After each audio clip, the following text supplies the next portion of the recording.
Many rock houses in Fujian were made in the 80s and 90s, and some even earlier. The buildings are combined with Western and Chinese concepts. The typical one is Fanzi Building.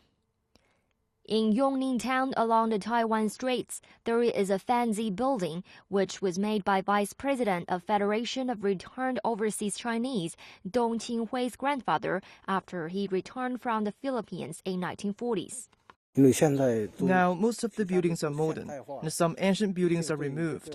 Our building is still there, which is a precious memory for future generations.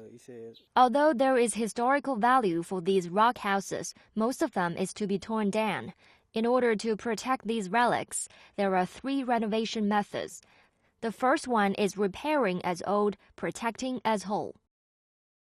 The renovation and rebuilding here is in line with the original style. It is advocated to keep the old style of the buildings in Fujian, like rock houses. The second one is cultural-oriented style. For example, Chengdu Village is home of Gaojia Opera in South Fujian province.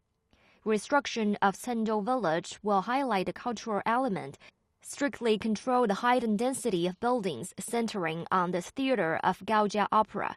The third one is to integrate the scattered houses into function-oriented zones. It is difficult to promote the so-called non-cultural heritage. New policies and plans are expected from the government.